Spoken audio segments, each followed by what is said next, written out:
I know what you're thinking. You're thinking, what on earth is Justin driving today?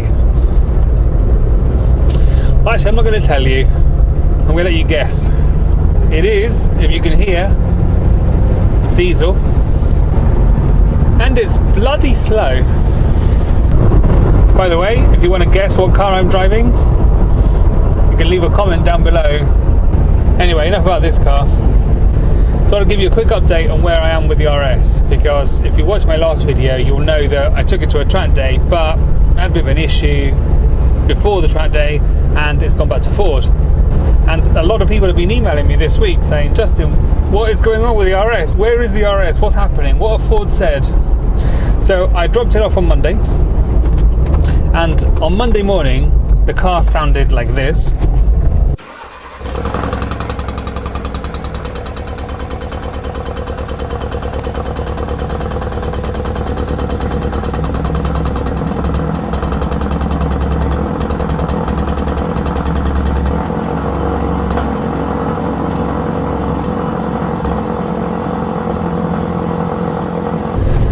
And then in the afternoon, it looked like this.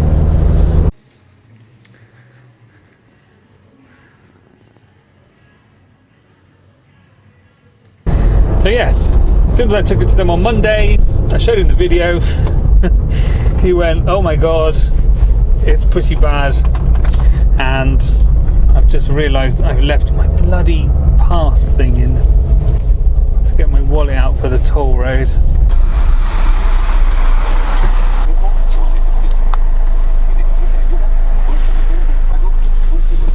They don't half make that awkward.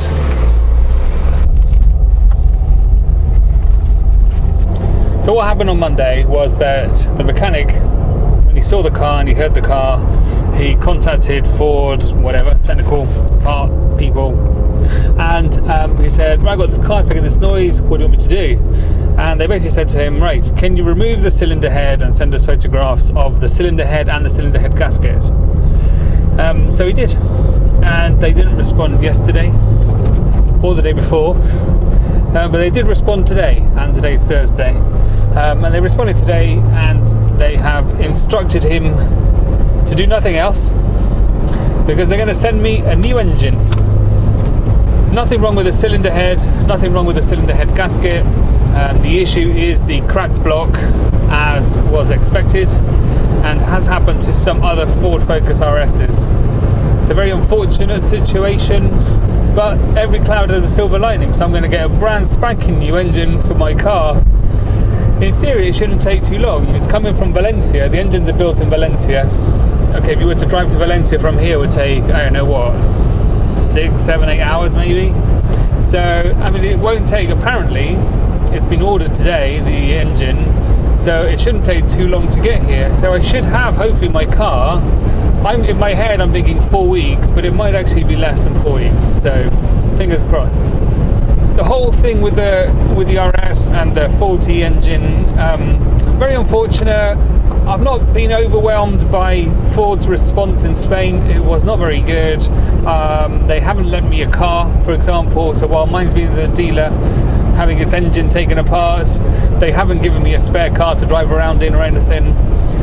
They eventually, after hours and hours and hours of hassling them on the phone and everything, eventually they said that they would let me hire a car, so I could hire a car for myself, and they would pay me back for 5 days a week of that hire car. They wouldn't pay me for weekends.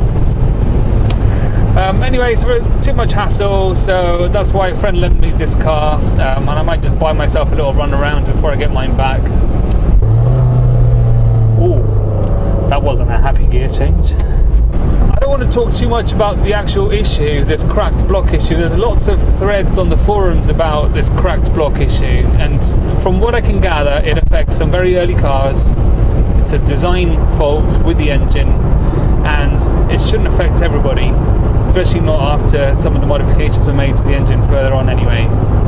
Some people have emailed me with some concerns about, well, you know, because obviously this problem has happened. My car's done 27,000 kilometers, so I've used it quite a lot, and then eventually the problem has surfaced.